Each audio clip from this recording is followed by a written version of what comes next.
to Church Unplugged with Shield of Faith. We are so excited that you are joining us this evening for our open and honest discussion on special education. With us, as always, we have our lead pastor, Mr. Frank McElhaney, joining us. And once again, we do have Carla Salazar, who is a school guidance counselor, has her master's in guidance and counseling, and is the incredible children's pastor here at Shield of Faith. And we are super excited because tonight we also have Ashlyn Martinez joining us.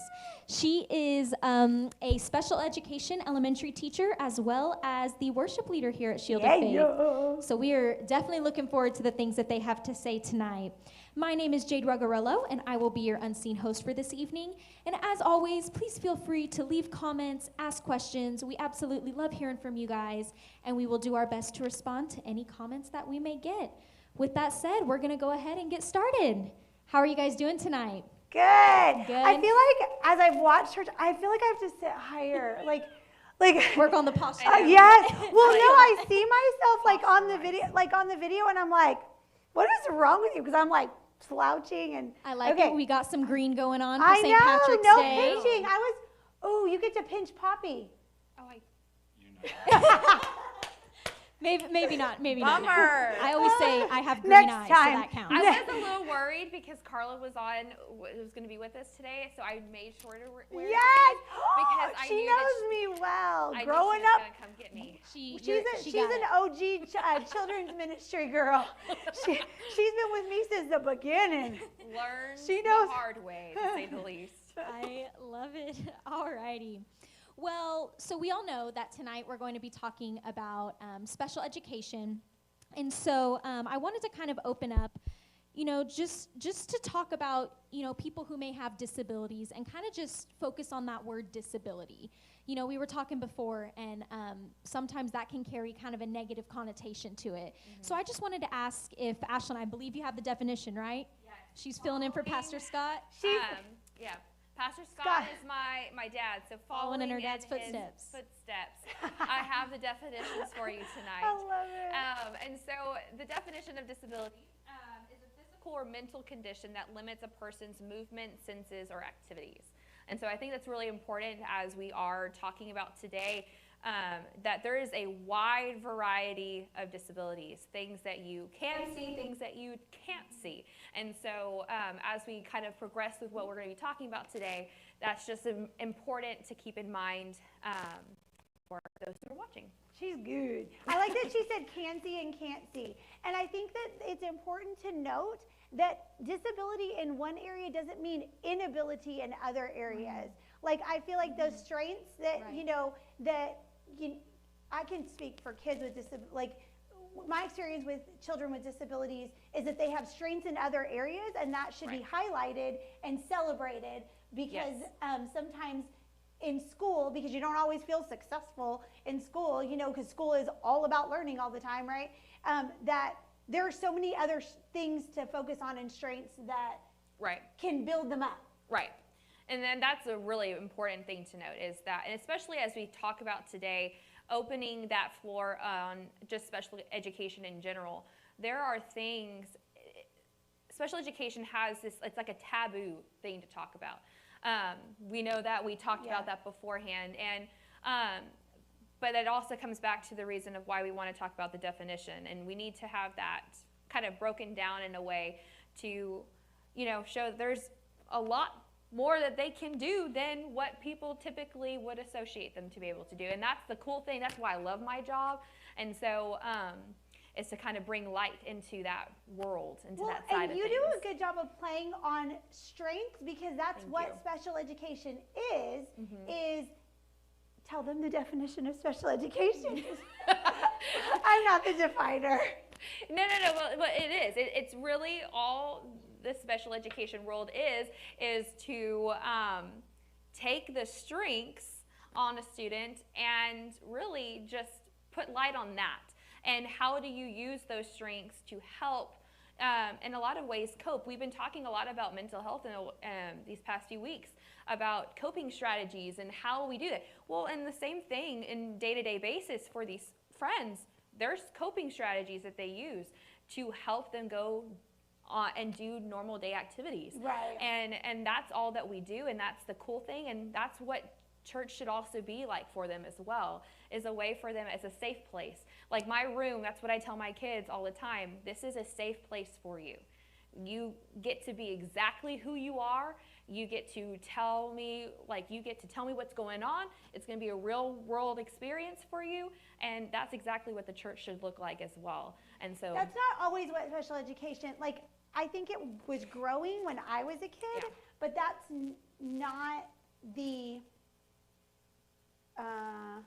that's not what people thought of special education, like, even when I was a kid. It's grown yes. so much. The misconceptions have, I guess, changed Well, and actually or clarified. no, you're exactly right. I don't know. Right. And They did something different. yeah, you're exactly right in that. So, yeah, I agree. Absolutely. And Pastor, I know, even in conversations that we've had, that you yourself have had some experiences with the special needs community. So would you like to elaborate on any of that and share some of your... And one thing I like is disability gives the idea that there's something wrong with somebody that Right. can be fixed. Right. I like the term special needs more. But what I wanted to get across, and Jade and I had quite a long conversation. We had several quite long. But the thing that I want to get across to people is a lot of times you need to realize there's not something that needs to be fixed. Right. These people that have special needs, children, even adults, they're fine. Yes. Right. So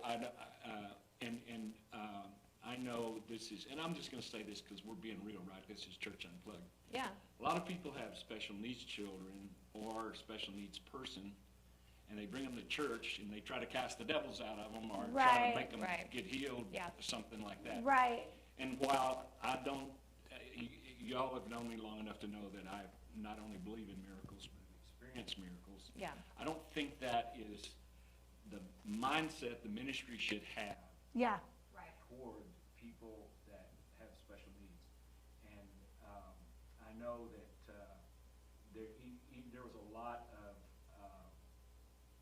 controversy over even making places accessible. And, Yeah. and things that, but I just wanted to kind of get that point across that this isn't something that's wrong with people. They need to be fixed. They are who they are, and our role should be to minister to them to help Right. them grow as much as we can, especially from my standpoint spiritually. Now I know, Yeah. and I'm not a special education. I don't have a degree in any of that stuff. I almost got a degree, but I quit school. But it kind of hindered me there. But But Well, you bring up a great point. I do have a lot of experience with people, Yes. Yes. and a lot of experience with people with special needs. And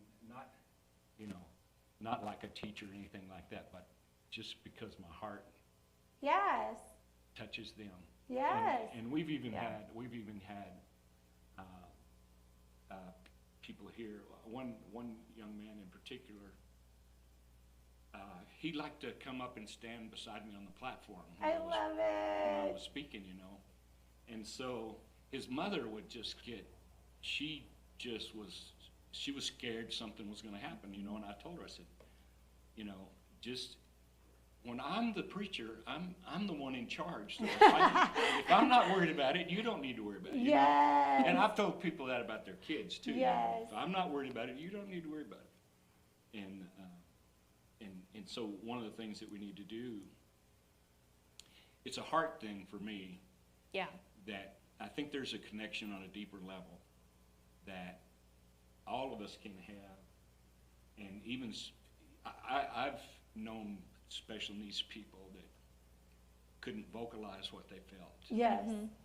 But if you would sit there, it would be communicated to you just the love they had for you Yes. Right. and Yeah. the love they had for others. And that is something that the world in general, and I'll be honest with you, there's only one other church in this area that I know of that does anything toward, special needs. So, but I feel like that we have, you were talking about how things were when you were younger. You should have been when I was younger. Mm-hmm. So at that point, things were totally different than now. They were treated like different people. Right. Yeah. And that is, I'll let y'all talk in a minute. But, I love it. I just agree with what you're saying. and that's something that has actually stuck with me my whole life. I mean, I was a 6-year-old, 7-year-old child, but that seemed wrong to me then. Yes. Yeah. Yeah. Yep. Same. Yeah. So I think it's very interesting. We've had several special needs children here. Their connection with God. Woo! It's Incredible. Yeah. It's unbelievable. Yeah, it's incredible to watch. It's incredible to, especially people with special needs that have a hard time communicating. It's amazing to see their connection with the Lord and how they can minister in ways that I could only dream, because of their connection with the Lord and the Holy Spirit. And it's so authentic and genuine. I was going to say, it's very pure. And, Yes. And one thing, especially special to my heart, is worship. But it's also one of those areas that I see just that pureness in it, and like where you see those kids get really connected. They may not be able to vocalize, but they can, see and lift their hands, be able to contribute and dance. Oh my gosh, I love getting to see them whenever they get to dance, because worship is a ministry in itself, and that is a true, pure form of how that connects to them. And so like that definitely is. And I will say too, just kind of piggybacking off of what you've been talking about, the history behind special education is not the greatest, to say the least. As a sped teacher, I can easily attest to that. There's a lot of research that goes into it, and it's not the greatest. And we've definitely made a lot of strides to where we are today. Thank God. Yes, definitely. But in one of those areas, then it is still that need for the church to kind of get behind it too. And that's something for me, growing up as a pastor's kid, and to see how involved we were even within our own special education community. That, as a sped teacher who works with these kids all the time, just completely blesses me, because in college that was something that just what I was going to do, I wanted to know how was I going to use it for the Lord and everything. And I knew I was called to be a missionary at a young age, but I didn't know how and what exactly that demographic was going to look like until college happened, and he was just like, you're going to be working with sped kids. And I was like, okay, cool. And what is sped? Special education students, yeah. Sorry, sped driving teacher, too fast. special education teacher. But those kids, getting to work with them, just, it solidified what the Lord was working in me in my life at that time, and then opened my eyes to this need for opening conversations up that are hard, that are typically not ones that the church typically discusses. Like this whole Church Unplugged, we've been talking about things that are not necessarily the easiest of topics to talk about. And so it's been nice to be able to open up that platform, to be that voice for this particular community, and I'm excited to see where it goes. Well, and at the end of the day, and just speaking on a parent perspective, right? Because I'm pretty open, I'm very open. And I'm open about my kids having dyslexia. And in Texas, dyslexia was a learning disability. And they don't get the umbrella of special education.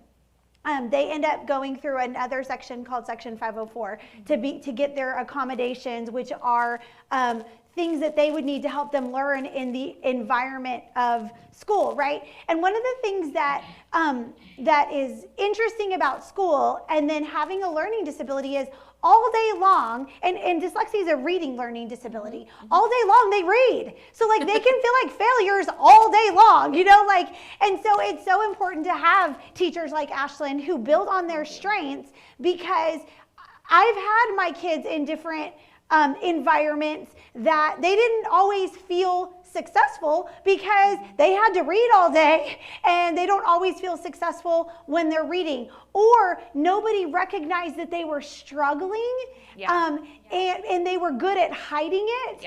And so as an educator and a mom and a counselor and all the different hats that the Lord gives me the opportunity to wear, I've been in meetings where a person, their child has been identified with a learning disability, and they are hysterically crying because their child isn't normal. And I was like sitting there, you know, and I feel graced with kids that have a learning disability, and I'm like, no. I'm like, I promise, it's normal. Like, it's okay. It's going to be okay. Like, I promise that we've come a long way in education, and we've come a long way in the way we treat people with special needs. Yes. And like, it's going to be okay. But I think sometimes as parents, we feel like our children are broken in some capacity, and they really aren't. They are fearfully and wonderfully made. You know, like, and I look at the way that, you know, Caleb looks at the football field, or he looks at building things, and I'm like, without dyslexia, I don't believe that he would be able to see the things that he sees in those capacities. And with Claude in gymnastics, and Eden, the way that she moves on a stage, and the way that she's expressive, I don't believe that they would be able to have those strengths without their brain wired in a different way. And that, the world may look at it as a disability, but I look at dyslexia like a strength. Does that make sense? No. And so I love that you bring that into schools. That is a mission field. That is such a neat thing. And I love that you bring it, you know, into the church. Thank you.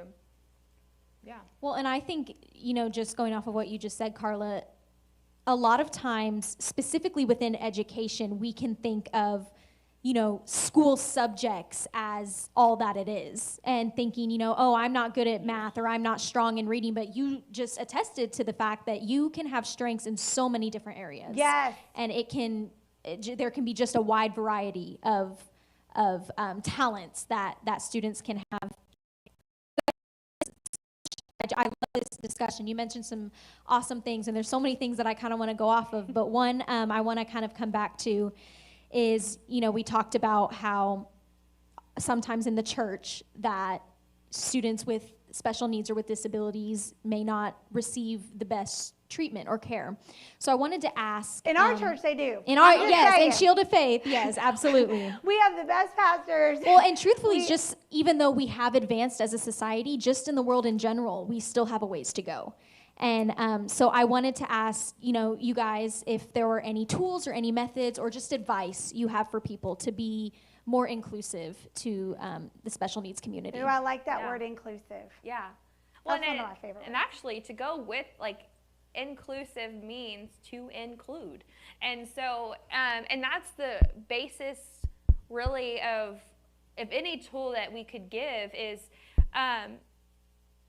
to open your heart to different people, different things, because they need people too, you know. And that's important, and especially as, like, I'm lucky in a particular position that I have, that I get to work with a wide range of disabilities. It's not just like one particular disability I work with, it's all kinds. And I've gotten to see how each person, and it's specified for each kid, and it's neat to see how they respond to people, how they respond to interactions, but consistently between all of the kids, they are looking for someone to just talk. And as a church, our job is to reach out to people, is to be that person, to be there for people. And that's all people. And so that is the neat thing about it. I think for special education, and I think for the church, first tool is to just be open and to communicate. They're looking for that. They're wanting that. And so I think that's really important in itself. Have anything to piggyback off that? I don't. There's, Like, I like it. Right back at you. there's a lot of times that we have opportunities to just notice people. And being around people, special needs people, if you don't know, it can be awkward.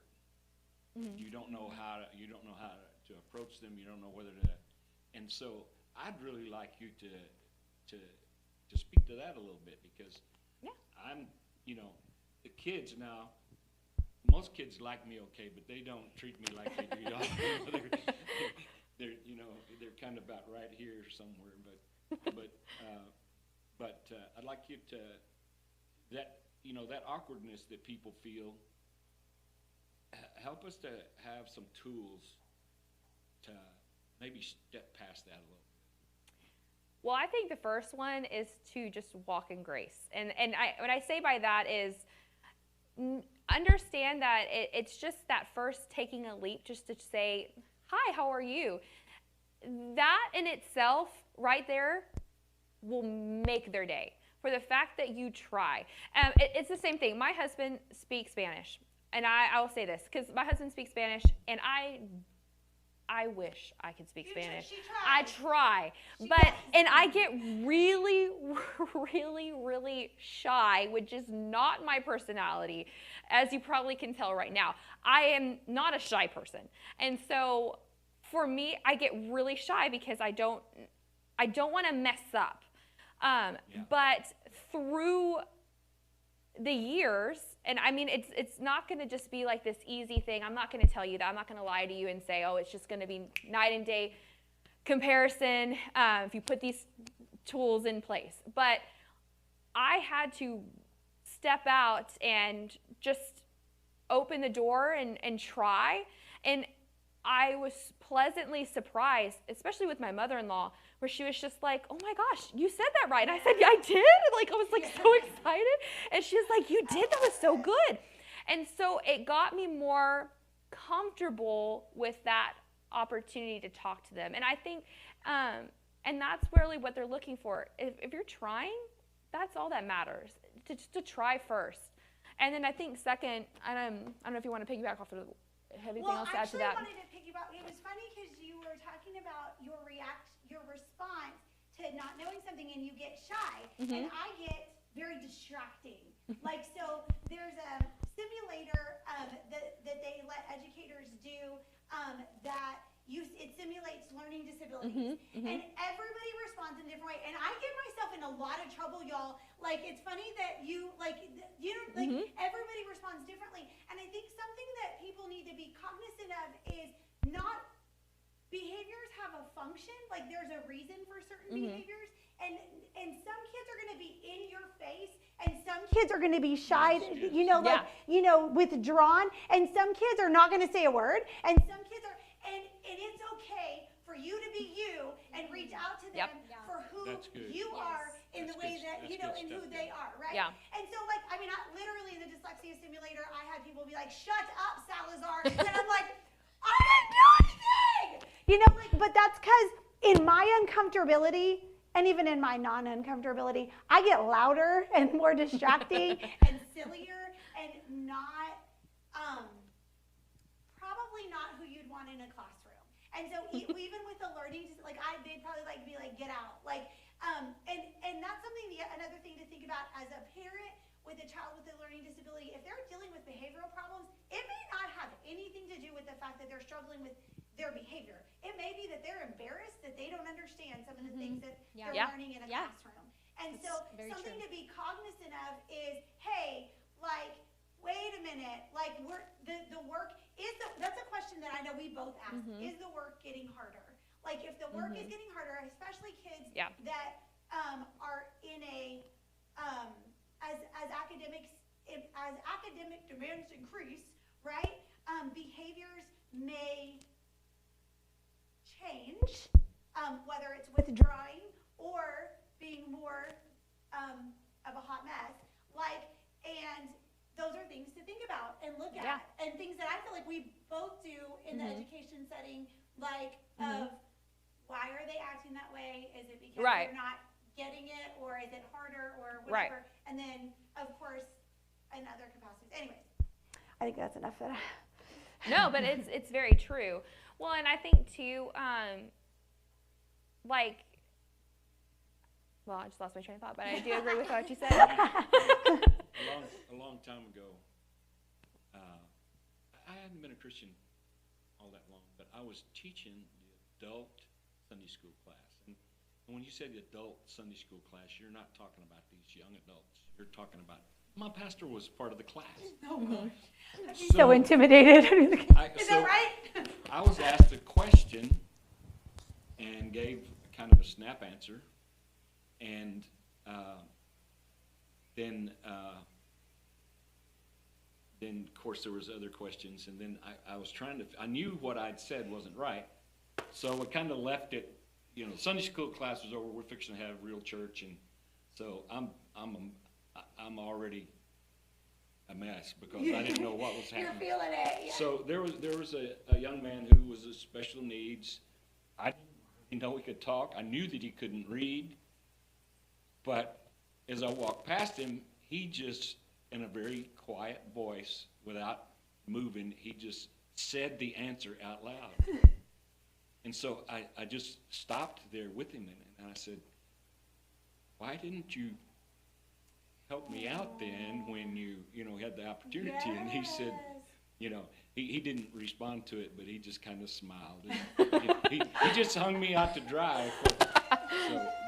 But that's one thing the reason I told you that story is a lot of times people with special needs understand everything that's going on, but they don't know how to respond to it. Yes. Oh, that's powerful. And so Yes. you have to,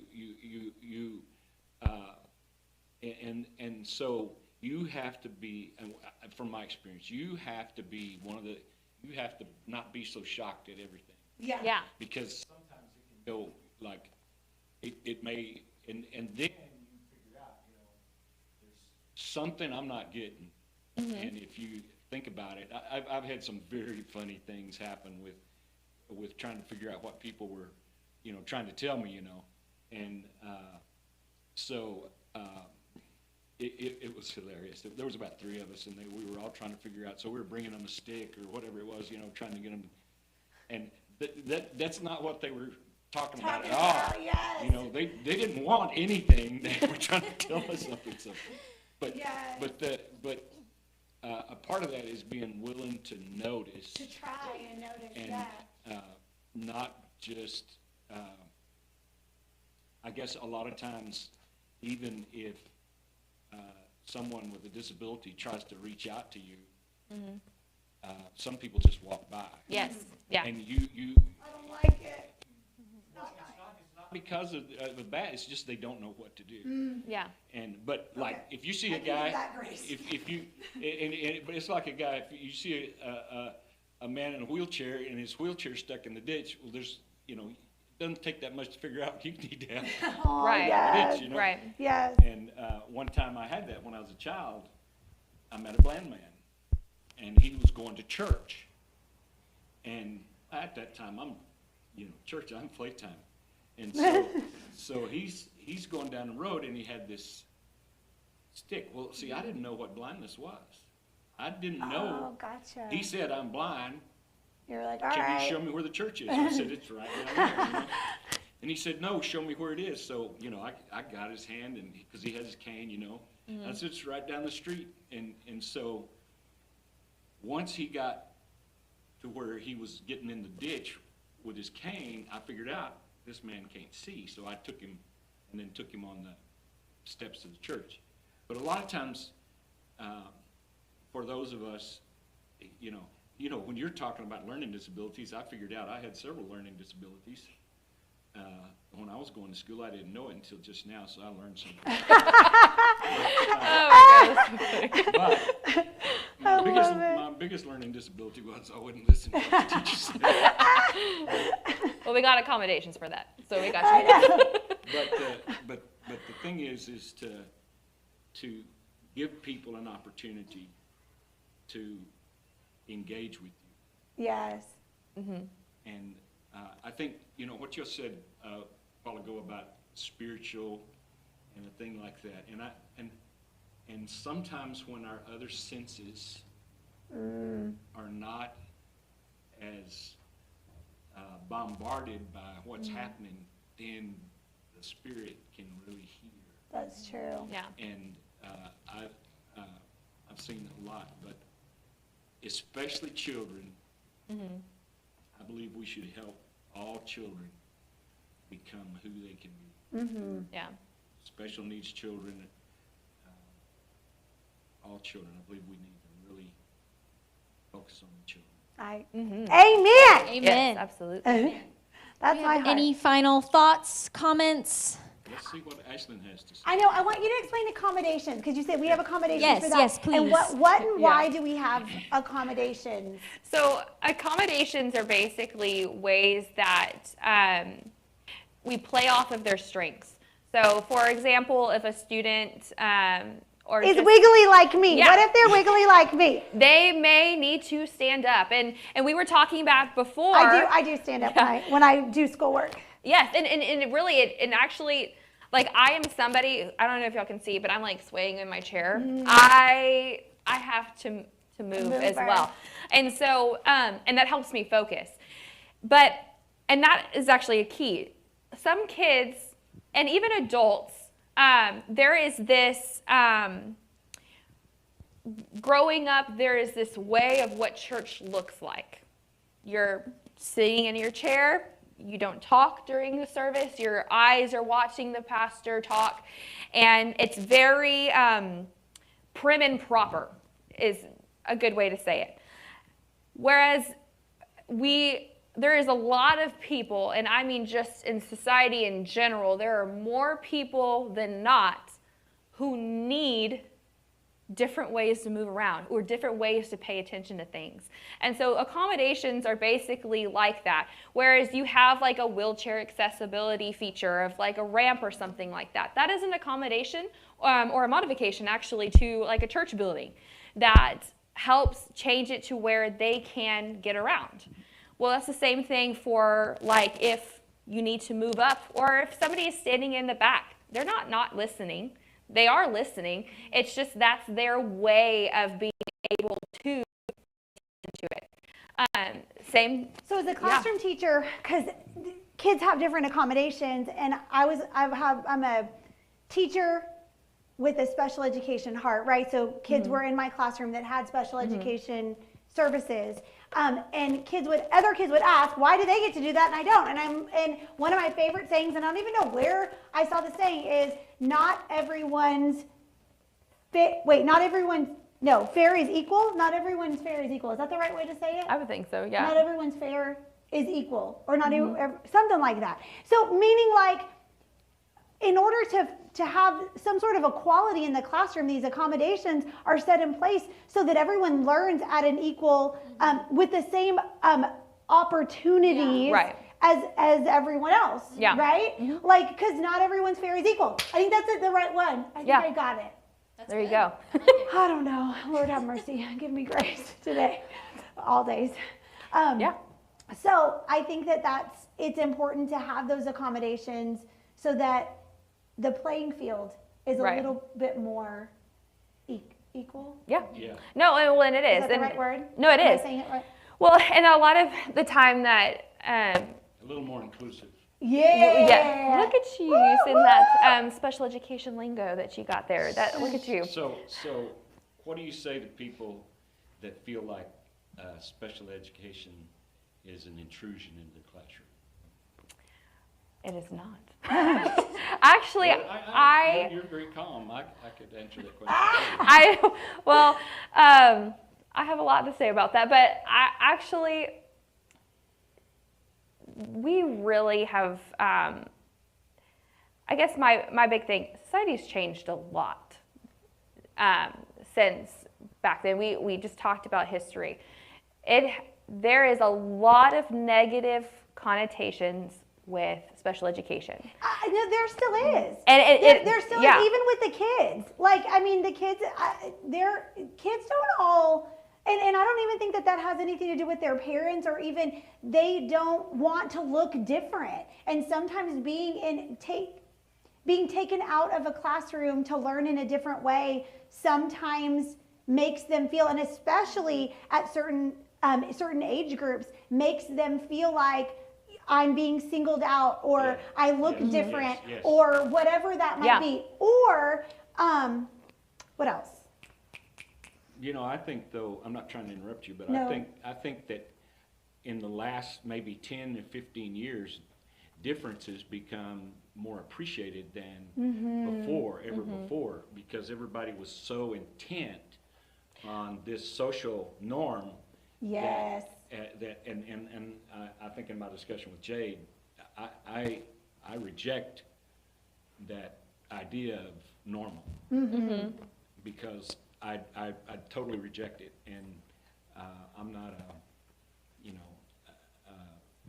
I just believe that you said a while ago, the child is fearfully and wonderfully made. Believe it, with all my heart. And that is something I think that we ought to hold on to. So difference, but I can understand what you're saying about that, and I'll take you back to where you were talking, and you can talk for a minute, but the child could feel, I'm being singled out because I did something wrong or something, and so. Well, and I think and I can speak from, sorry, Caleb, Claudia, Needon, I'm gonna kind of speak it on a mom's perspective. It is hard to have to take your test in small group. It is hard to have your test read to you. Those are accommodations that make education more equal for certain learning disabilities. But when their peers are watching those things happen, and the underlying comments that happen from their peers, it is difficult to navigate that as a 10-year-old. I mean, I'm just saying, like, it is, and some kids do okay with it, and some kids really struggle. And so I think that as a parent, that is a hard thing to tackle sometimes, because you don't want your kid to feel like a failure all day long and then feel different on top of that.